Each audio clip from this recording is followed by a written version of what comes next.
Bien, nous allons reprendre avec le docteur Anas Mourali, diplômé de la faculté de Paris 13, puis diplômé du GLEM d'auriculothérapie premier degré à Lyon, et enfin diplômé de traumato-thérapie depuis 2015. Je vais vous présenter les cas cliniques en traumato-thérapie. Bonjour et bienvenue à tous. Avant de commencer, je tiens à remercier le docteur Christian Elapard, sa femme, son épouse Madame Michèle Delmas, leur fils Vincent, qui m'ont offert l'opportunité de participer à ce congrès, au 42e congrès de la couleur. Je remercie également M. Philippe Gobet. Alors aujourd'hui, c'est avec un grand plaisir que je viens partager avec vous mon expérience clinique de traumatothérapie en Algérie. Le but de ma présentation est de vous présenter une expérience clinique en traumatothérapie sur des cas cliniques réels. Je tiens à préciser que l'ensemble des cas cliniques ne sont parvenus qu'en dernier recours et quand la médecine classique n'a pas trouvé de solution. Nous allons parler d'adhérence utéroparitale. Je vais vous présenter 8 cas cliniques. Alors, adhérence pariétale, adhérence utéroparitale chirurgicale. Je vais vous parler du zona, des polytraumatismes, d'une fracture complète de l'avant-bras et d'une cicatrice kéloïde, séquelles d'AVC ischémique, un psoriasis et une fracture de la clavicule. Alors, le but de ma présentation, c'est de vous démontrer les résultats prometteurs de cette nouvelle technique. Alors, nous allons commencer directement avec le premier cas clinique. Alors, il s'agit d'une femme âgée de 34 ans qui est venue me voir pour des douleurs abdominopelviennes chroniques résistantes au traitement habituel. Alors, cette patiente, elle m'a été envoyée par la gynécologue de la clinique parce qu'elle avait des douleurs, comme je disais, donc chroniques, surtout accentuées pendant la période des règles, aussi sur la vessie et au regard de la cicatrice de césarienne. Alors passons ensuite dans son histoire clinique. Elle a été césarisée en 2009. C'est une G3P0, c'est-à-dire 3 enfants nés par césarienne. Une année après, elle a fait 2 interventions dans la même année. En 2014, sa 2e césarienne. Ensuite, en 2016, c'est la 3e césarienne. Et c'est à ce moment-là qu'elle a commencé à avoir les douleurs chroniques. Alors, des explorations ont été faites chez la patiente.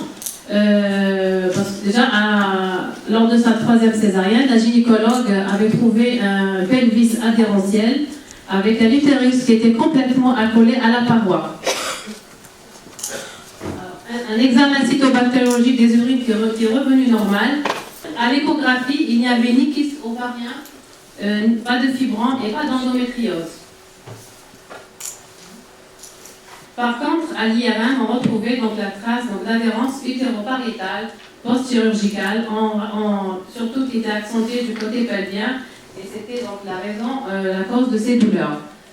Alors, cette patiente, du point de vue énergétique, c'est du fait des nombreuses interventions qu'elle a subies, elle a été donc envahie par du froid perverse, et surtout qui a pénétré au niveau pelvien à travers la cicatrice de césarienne.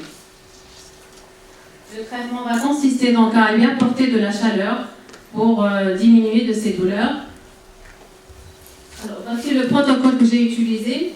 J'ai commencé donc par une série de violets jaunes en regard de la cicatrice de césarienne en 2 semaines. Après ces 2 semaines, les douleurs ont quasiment disparu. Aussi, un cycle menstruel est passé sans douleur. C'était la première victoire pour la patiente. Elle qui avait les douleurs constantes. J'ai continué ensuite par du bleu-orange, une seule fois, pour terminer par du rouge-vert. Et la patiente, après cette date, je n'ai plus revu jusqu'en mois de février 2018, qui n'avait aucune douleur, même pendant ses règles. Voici pour le premier cas. Passons au 2e cas clinique, c'est un cas de zona. C'est une jeune patiente qui a 31 ans. C'est ma secrétaire. Elle est venue me voir, elle se plaignait de douleurs intenses, douleurs très intenses à type de brûlure. Ces douleurs sont apparues 3 jours auparavant. Elle ne supportait pas le contact des vêtements sur le corps. C'était localisé sur le dermatome T6, T7 au niveau du dos, sur la partie droite. Voilà. Et elle avait, donc à l'examen, elle avait un l'aspect donc, de vésicule disposé en grappe, c'était une image typique du zona. Alors le zona c'est une manifestation, tout le monde connaît c'est quoi un zona. Alors on va dans une image, la lésion comment elle était au départ. Voici les vésicules disposées en grappe sur le dermatome T6 et 7 à ce niveau-là aussi.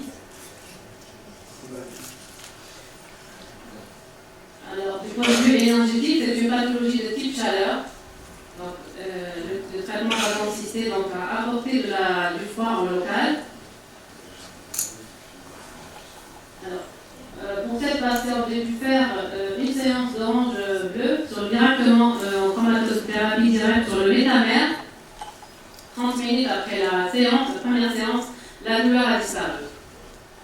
Ensuite, une deuxième séance, une semaine après, encore avec la même couleur.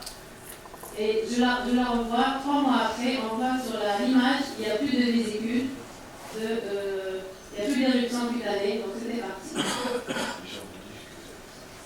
Remarquez bien qu'en général, pour une douleur de zone 1, quand il n'y a pas de traitement, la douleur elle peut durer 3 à 4 semaines, quand il n'y a pas de traitement. Et qu'avec la patiente traitée par chromatothérapie, la douleur était partie une demi-heure après. C'est quand même considérable. Voilà. Je passe directement au troisième cas. C'est un cas c'est un polytraumatisme. C'est un patient qui a 37 ans, qui a subi qui est victime d'un accident de moto et qui a causé plusieurs fractures. Alors, il a présenté une fracture, une plaie ouverte avec une fracture communitive déplacée sur le 5e état du pied gauche, une fracture en multifragments avec chevauchement du corps de la scapula toujours à gauche et une fracture de l'arc moyen de la 3e côte. Alors, l'accident remonte au 29 janvier 2018. Alors, il a été à l'hôpital où ils ont fait un traitement uniquement pour la plaie, juste une suture pour la plaie, étant donné que la localisation des fractures, ça ne posait pas l'indication d'un plâtre. Et c'est à ce moment-là que je l'ai pris en charge pour traitement par chromatothérapie pour ces deux localisations de fractures sur le dos et sur l'arc moyen de la 3e côte. Nous allons voir donc l'aspect de la lésion. Alors comme il ne pouvait pas se déplacer, le patient, là c'est une photo qui a été prise à domicile chez le patient. J'ai dû me déplacer pour lui faire la première séance à domicile. Voilà. On voit bien sur la photo une plaie qui ne s'est pas totalement fermée. Une partie des berges est restée béante. Donc son orthopédiste ne pouvait pas lui poser un plâtre à cause de la plaie. Voici l'image radiologique qui montre la fracture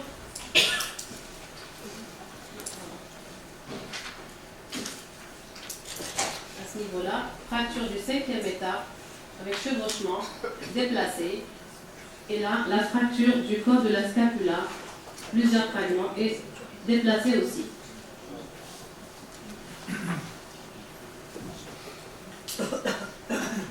Du point de vue énergétique, c'est clair, c'est une pathologie à type de froid profond. C'est du froid profond qui a pénétré. Donc le traitement va consister à apporter de la chaleur en profondeur. Alors, mon protocole que j'ai utilisé, alors nous avons commencé le 2 février de la même année. Alors j'ai commencé par traiter au départ par du violet jaune pour lever et nettoyer les traumas sur les 3 ans fracturés. Ensuite, je me suis occupée à traiter la plaie ouverte par du rouge-vert jusqu'à avoir une cicatrisation totale et fermeture des berges. Et ensuite, je suis restée sur le bleu-orange pour traiter les 2 fractures, à savoir du corps de la scapula et du pied. Vous allez voir donc en image l'évolution de la lésion sur la plaie, donc après traitement par du rouge. C'est un traitement qui a duré au total 2 mois, 4 mois. Non, 3 mois, excusez-moi. Là, c'est donc c'est la première image.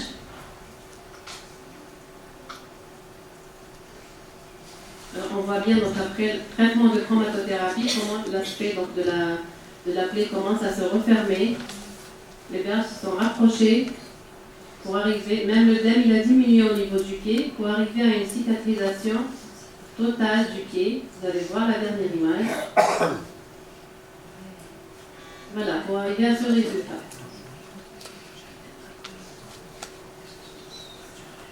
Alors, sur le plan radiologique, donc, le traitement donc, du pied, ensuite j'ai traité par du bleu sur la fracture.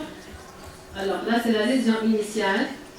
Je vais vous montrer la photo. Après 15 jours de traitement par du bleu orange, une fracture qui est en voie, une lésion qui est en voie de consolidation avec voilà, un cal de consolidation sur la fracture du 5e état.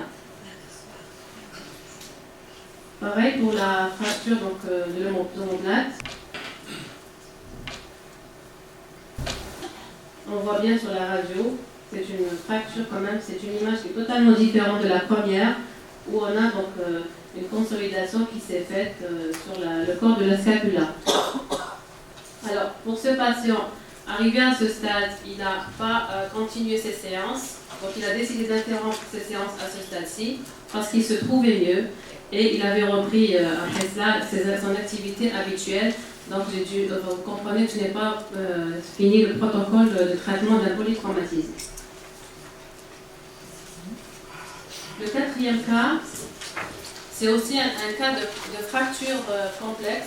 C'est une fracture donc, de l'avant-bras du poignet droit. C'est une femme qui a 72 ans. Elle a des antécédents d'ostéoporose. Elle est venue me voir, donc elle a eu une fracture complexe des deux os de l'avant-bras sur le poignet droit en avril 2017. Elle a été immédiatement opérée avec mise en place d'une plaque vissée et un plâtre. Nous avons commencé à traiter donc 20 jours après son opération. Du point de vue donc, énergétique, c'est aussi du froid profond. Alors, j'ai commencé donc par faire un traitement à distance pendant 1 mois, qui consistait à utiliser, donc à traiter le membre plâtre, le membre opposé, puisque le côté droit était plâtré. Ça consistait donc d'utiliser la couleur au trigramme inverse de celle que l'on utiliserait sur la porte d'entrée qui était au départ du violet et du bleu. Alors ensuite, j'ai fait un traitement directement sur le bras droit après avoir enlevé le plâtre pour finir par du verre oculaire. Alors, premier traitement, donc, comment a évolué la patiente. Donc, j'ai dû faire du jaune-violet, ensuite de l'orange-bleu sur le membre non plâtré à gauche.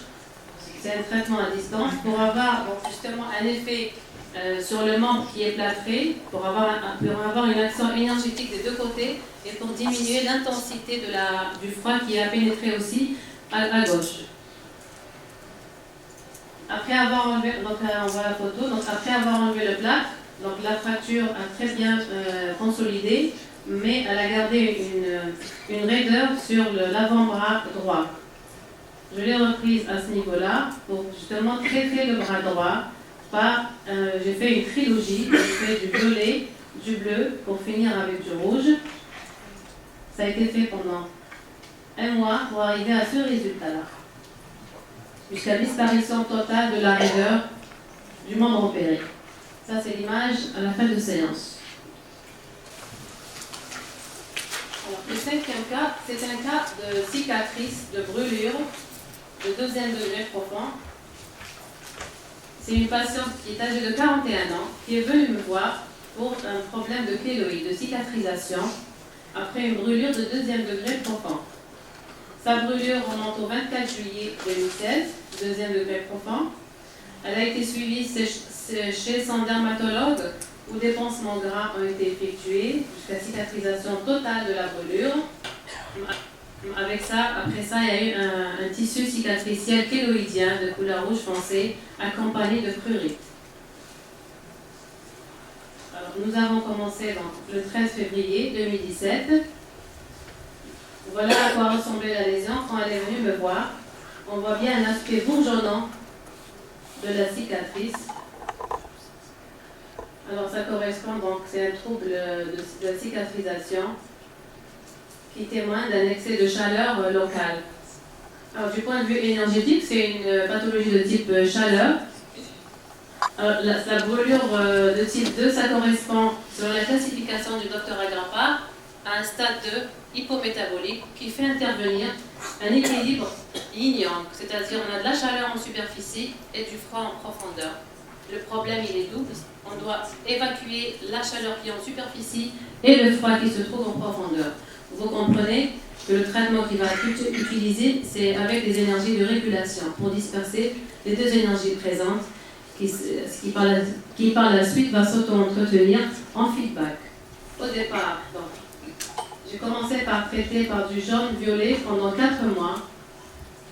Ensuite, du violet-jaune, 3 séances. Je suis revenue sur le jaune-violet pendant 2 mois, pour finir avec la couleur première, orange-bleu, pendant 4 mois.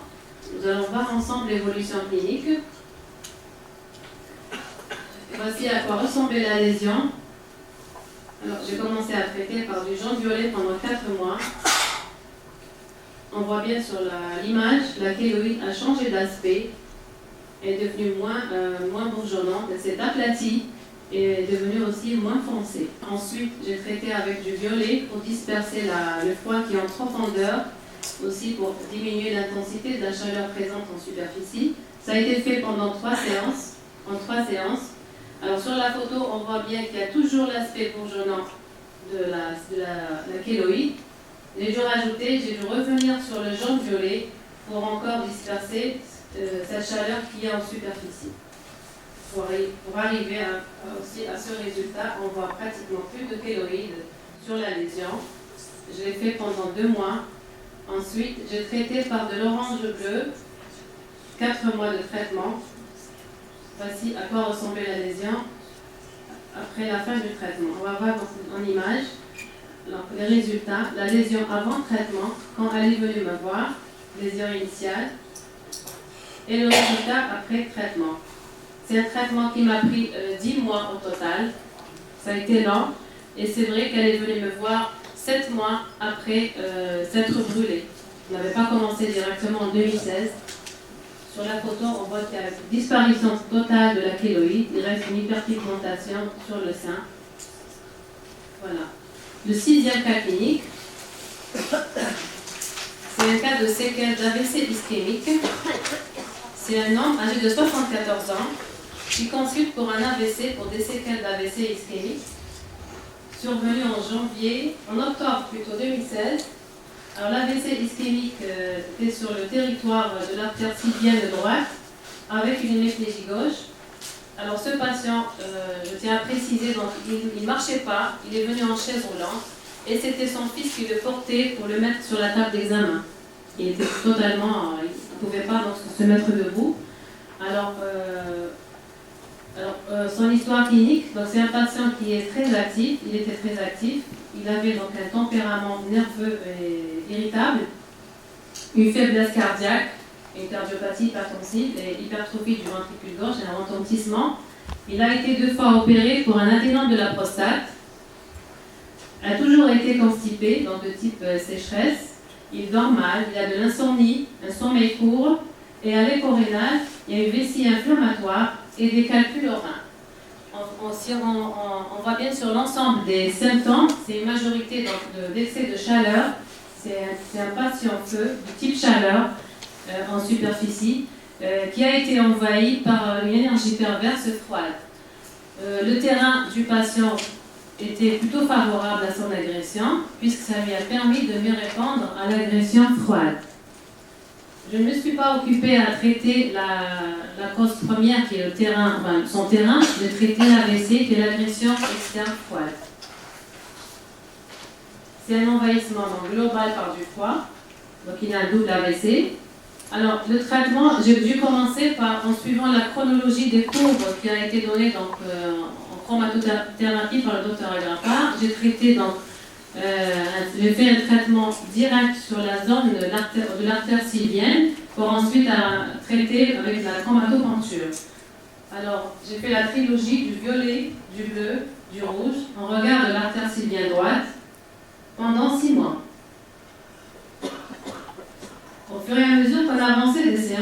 il évoluait plutôt bien. Alors après 6 mois de traitement, il avait donc le membre inférieur droit qui était moins raide. Il arrivait à lever le pied gauche. La raideur du membre supérieur gauche, elle persistait toujours. Alors, sur le plan transit, donc il avait repris un transit presque normal et le sommeil était amélioré.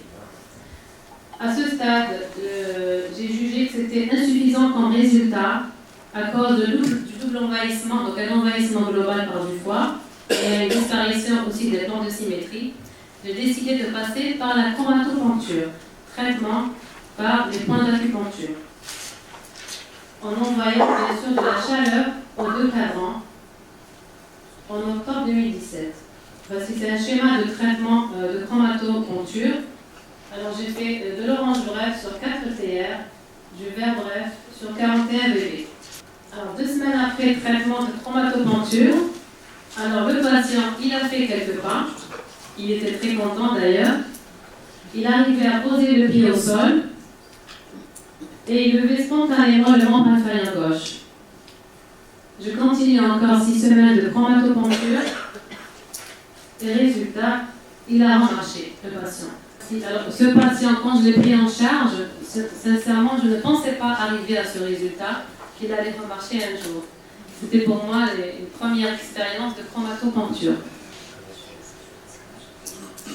Alors, je vais vous montrer un compte rendu qui a été demandé par son cardiologue, qui montre après le traitement. Donc, il avait un aspect des lésions des séquelles d'AVC ischémique qui étaient présentes. Et avec surtout ce qui m'a intéressé, c'est que les artères sylviennes, les artères du polydent de Willis étaient libres.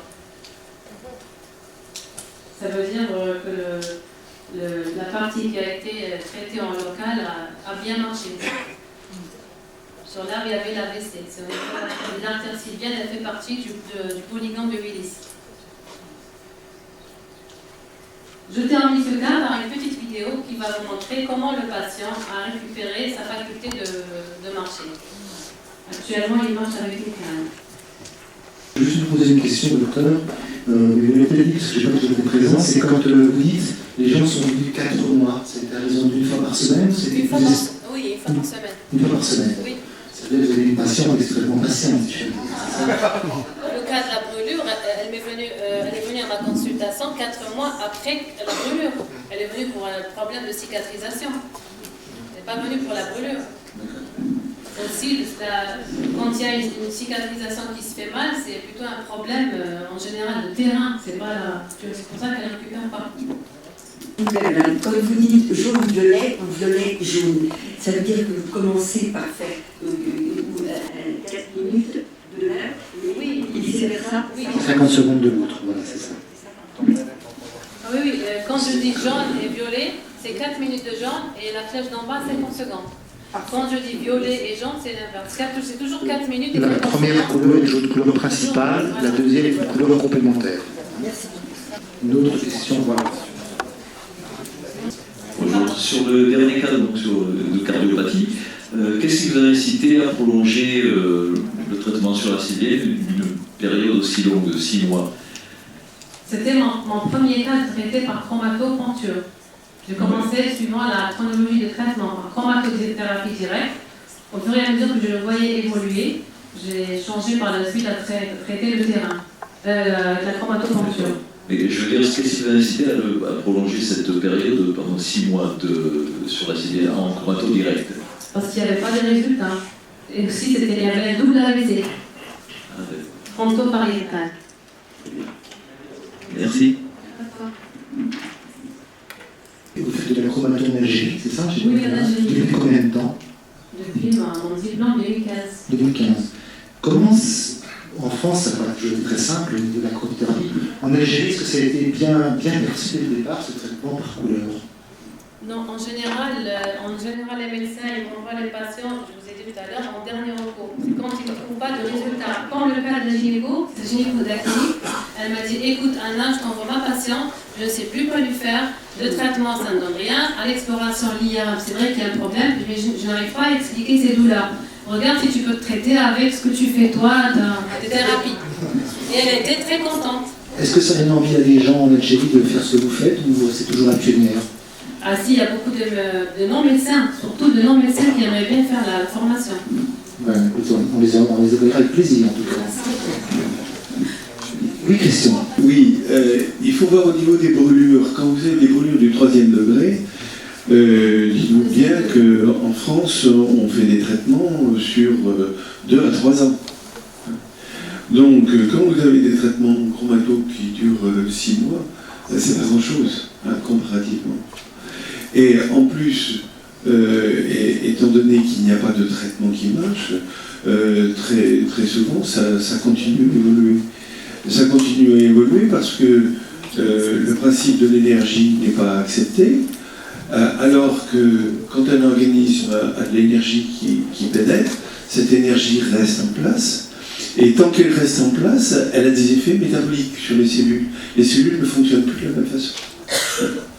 Je pense que vous vous intéressez dans ce que vous faites. Oui, d'autre part, il y a aussi une chose très intéressante dans l'accident ischémique que tu as cité.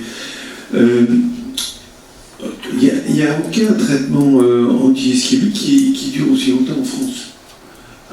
On sait qu'arrivé à un certain stade, on vous envoie chez le kiné et on essaye de rééduquer. Mais on ne continue pas à faire des traitements locaux pour augmenter l'oxygénation des cellules qui n'en ont pas eu assez. Je pense que nous avons notre ami kiné qui peut nous parler du traitement des brûlures à l'heure actuelle en France. Comment on fait et non pas des brûlures, non, des accidents ischémiques. On fait un traitement relativement court. Et puis, on passe après au système de rééducation. Donc, si vous voulez, je trouve très intéressant le travail qu'a fait Anna, qui ne se fait pas en France, c'est qu'elle se permet de traiter des accidents ischémiques pendant des mois. Parce que on fait pas. Il a dû arrêter, je lui avais demandé d'arrêter les séances de rééducation. Je ne traitais que par chromatothérapie semaine après semaine. Parce qu'effectivement, ça peut oublier les choses. Oui. Toujours métalliser. C'est quand vous voulez revoir la vidéo? Oui, c'est bon, vous voulez voir la vidéo parce qu'on a parlé en même temps. Voilà, on va bien qu'il a repris donc la capacité à marcher. Il est avec une canne.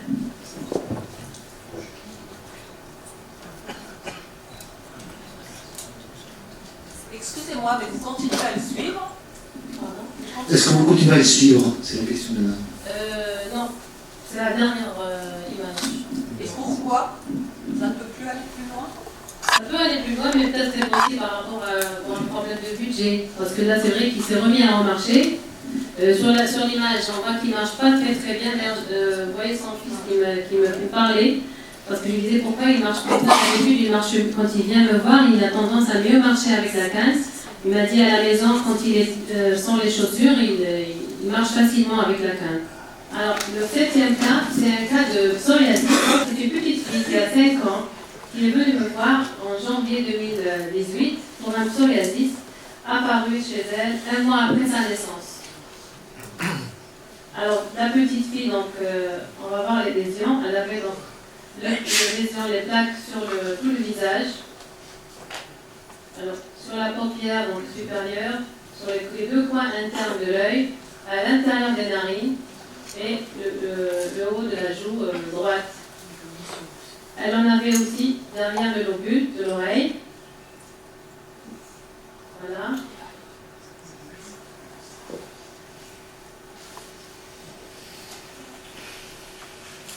Voilà, au-dessus du creux poplité, à gauche. Alors, l'aspect du psoriasis en goutte sur la face antérieure des cuisses, c'est sur les 2 cuisses. Voilà. Et la partie postérieure. Alors, la petite fille, donc, elle est scolarisée. Et d'après la maman, elle est toujours complexée à l'idée d'aller à l'école à cause donc, du regard de ses camarades. Donc il y avait un facteur stress toujours présent chez la petite fille. Alors en ce qui concerne donc, les signes cliniques qu'elle avait, alors, elle a eu une détresse respiratoire à sa naissance, des otites répétées, beaucoup de bronchites, a toujours eu la peau sèche, a toujours soif et elle boit beaucoup, même en mangeant. Quand elle est stressée, les plaques apparaissaient et s'aggravaient aussi, a toujours été constipée et elle dort mal. Alors sur l'ensemble des signes cliniques, donc on est en face donc, de majorité de symptômes d'un excès de sécheresse centrale. Donc c'est un problème de faiblesse des organes poumons. Le traitement va consister donc, évidemment à apporter de l'énergie humidité. Étant donné que c'est une patiente qui a toujours été, elle a eu ça à la naissance, donc problème d'adaptation et le facteur stress présent, j'ai commencé à traiter donc, par les énergies de régulation. J'ai dû faire au départ sur le cadran-mètre à droite, à gauche, c'est une fille qui est droitière, diagnostic sécheresse centrale, elle est droitière. Bon, ça a été tiré du livre Chromatothérapie, sciences de l'énergie. Moi, j'ai fait un traitement plutôt à gauche. Ça a été fait pendant 3 semaines. Après 3 semaines de traitement, les plaques avaient diminué donc, dans la rougeur et les squames aussi. Mais dès qu'elle était stressée, ça tendait à réapparaître et devenir plus intense. Alors, j'ai envoyé ensuite de l'humidité aux 2 cadrans-mètres, pensant qu'il y avait un franchissement du densimétrie. Et après ça, les résultats ont été super formidables. Ça a été fait pendant 6 semaines. Alors, regardez donc en image, donc, elle n'a pratiquement plus de squames à l'intérieur des narines, sur les deux coins internes. Ça a totalement disparu.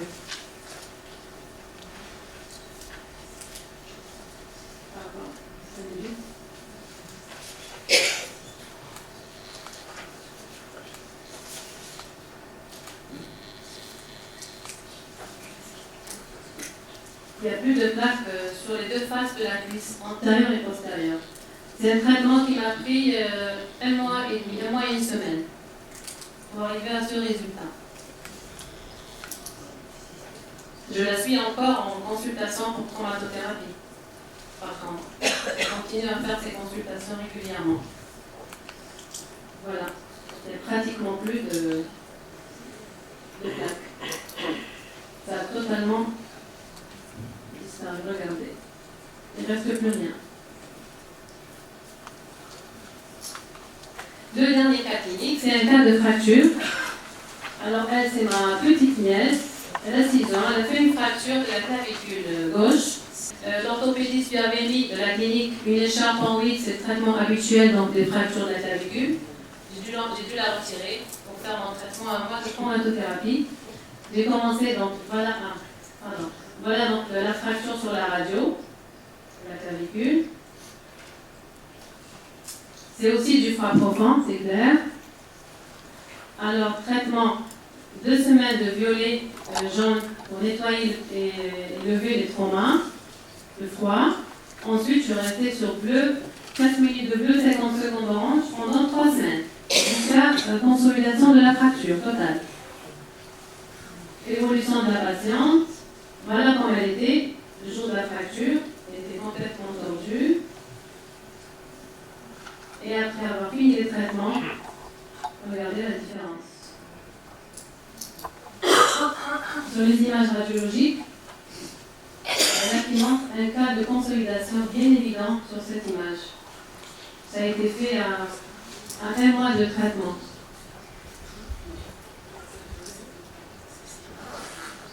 Ça, c'est le compte rendu du médecin. Et voici à quoi ressemble ma petite nièce après traitement. Voilà. Alors, pour finir, je tiens à vous dire que la chromatothérapie m'a beaucoup aidé dans mon exercice de médecin en Algérie sur des cas dans lesquels on ne pouvait pas trouver donc, de traitement. Comme vous avez vu pour le cas de l'AVC, de la kéloïde aussi.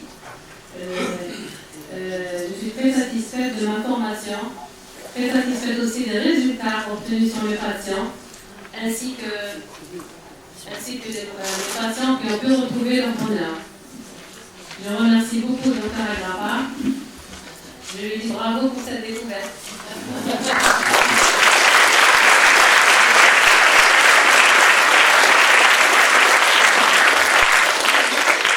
Je remercie encore mon époux, Noël Sopin, il est là dans la salle, qui me soutient et me soutient toujours dans tout ce que j'entreprends.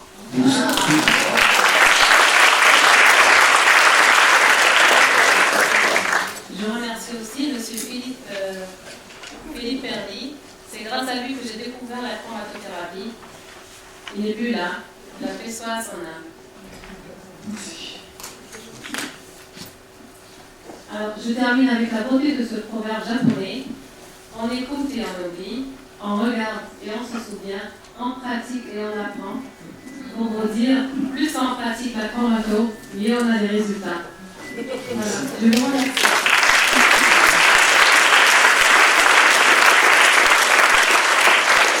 Merci Anna. Oui, je voulais vous dire, c'est pas évident dans certains services de traiter des états ischémiques.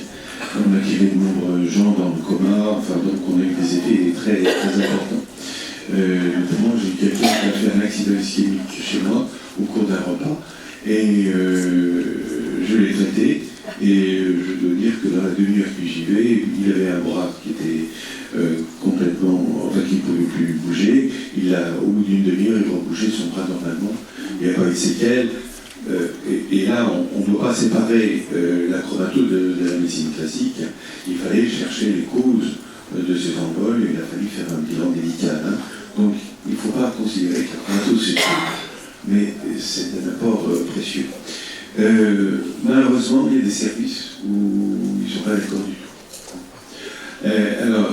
J'ai une personne qui a fait plusieurs accidents ischémiques et qui était une des élèves, et un matin elle se réveille et est complètement paralysée d'un côté. Mais elle sait ce qu'il faut faire, on me téléphone, on dit voilà, elle a fait un accident ischémique, et immédiatement on lui fait un traitement local à l'endroit où il y a eu l'accident ischémique, et le lendemain, alors qu'elle était complètement paralysée, qu'elle ne pouvait plus parler, le lendemain il n'y avait plus rien. Les médecins ont dit c'est un vrai miracle. Elle m'a dit, je me suis bien gardé de dire quoi que ce soit, parce que c'est pas comme histoire. Mais il se trouvait qu'elle a refait un accident ischémique plusieurs mois après, dans un service où il y avait une surveillance énorme avec des caméras partout. Et elle dit, je voudrais me faire la chromato. Le chef de service a dit, vous êtes chez moi, il est hors de question de faire ça. Et elle n'a pas pu se faire de traitement de chromato. Donc, elle n'a pu le faire que plusieurs jours après. Et maintenant, elle a des séquelles.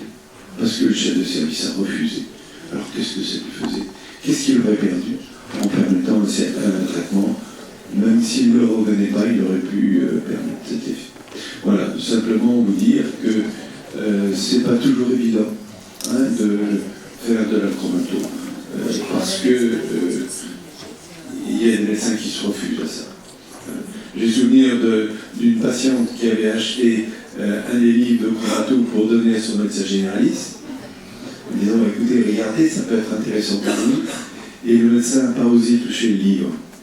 On arrive avec des trucs grotesques. Merci Christian, on est pris un petit peu par le temps. Excusez-moi, y a-t-il une ou deux questions toutes courtes pour le docteur Anna Bourali? J'arrive, il y en a donc deux. Bon. Allez, on va d'abord commencer par monsieur. Je voudrais savoir, pour le cas 4, je crois la dame de 72 ans, ostéoporotique, qui avait une fracture d'avant-bras. Je voudrais savoir, pour la raideur, est-ce que parallèlement il y avait rééducation ou pas? Non. Moi, je dis toujours à mes... Merci pour votre question. Moi, je dis toujours à mes patientes, quand elles viennent me voir, si on fait la chromatothérapie, c'est où ça, sinon rien. Alors, j'ai fait que la chromatothérapie pour traiter la rigueur. Elle était complètement... Elle marchait comme ça, la patiente. C'est marrant, elle marchait comme ça. Après le traitement chromato, vous avez vu la rigueur qui a complètement disparu. Merci. La question là-bas. Oui, bonjour. Je voulais savoir pour le patient qui avait des séquelles d'AVC ischémique, vous parlez d'un traitement direct sur l'artère sylvienne, la trilogie bleu, violet, bleu, rouge, pendant 6 mois. Est-ce que c'est violet une première semaine, bleu, rouge, puis vous repassez au violet? Non, moi je fais toujours plusieurs séances de violet. D'accord. Plusieurs séances pour passer ensuite au bleu. Je laisse toujours le rouge en dernier. D'accord, donc du violet jusqu'à temps que vous voyez une En amélioration. fonction de l'évolution du patient. Très bien, merci beaucoup. Il n'y a pas de quoi, merci de votre question. Une dernière question peut-être? Bon, c'est un second témoignage pour la pratique de l'acrobatothérapie en Algérie. Je suis médecin, je pratique cette technique, mais je n'ai pas fini ma formation parce que je suis en 2e année. Je pratique la technique directe et l'oculaire. Pour l'acromapuncture au traitement par terrain, j'adresse à Anna parce qu'elle a fini sa formation.